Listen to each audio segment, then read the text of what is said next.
Hello, this is Nuna and the Greater Boston Real Estate Show, and today I'm answering questions from viewers. Nuna's Greater Boston Real Estate Show. Question number 1. I want to sell my multifamily, but I have tenants living there. What should I do?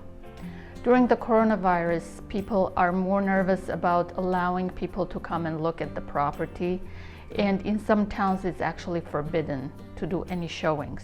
So tenants are usually, they are very nice people most of the time, but a lot of times they will not be willing to do a virtual showing or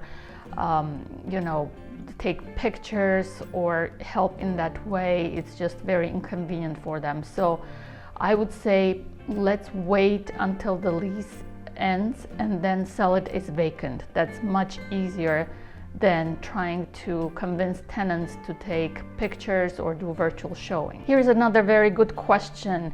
Do you see any buying or selling trends? Yes, actually, the people who wanted to buy in downtown Boston because it was in the center and they were thinking of buying in a big building, condominium in a big building, those people might start thinking about moving further away from congested downtown areas to a more suburban area and buying a single family or a townhouse.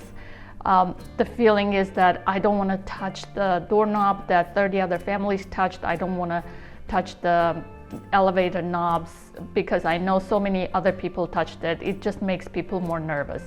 So that's a buying trend that I see right now. Buyers were always asking me, I want open concept. I want the kitchen, living room, dining room, all to be in one space. And that's what I heard for the last 10 years. And now people are gravitating more towards separate areas because if there are 3-4 people in the family and they're all working or studying from home, they suddenly realized walls are nice to have. You can talk, have a Zoom meeting, you can work, and you are not disturbing anyone. So that's another trend that I think will kind of stick around. A trend for sellers, actually it's more a trend in the market because it just makes it much easier to sell your property. It's better to have your property vacant than to have it occupied. A lot of people feel nervous about coming into your house if you still live there. So vacant homes we're going to see will have more offers because they just had more showings compared to occupied homes. If you're a buyer and you've been looking for a while, it's a good idea to get another pre-approval because mortgage lending has changed a little bit. The interest rates are low, but they have come up with some laws and regulations about how they're going to lend money. Make sure you have a current pre-approval when you make an offer on a house. Another question is it a good idea to buy an investment property right now? So chances are high that you might not find a tenant right away. A lot of tenants just renew their leases and stay where they are because they don't want to move right now during the coronavirus. So the tenant pool is a little smaller. So if you have enough money to cover the rent for a few months, go ahead and do it. But if you are totally dependent on the rent that you're going to get, I would postpone buying an investment property right now.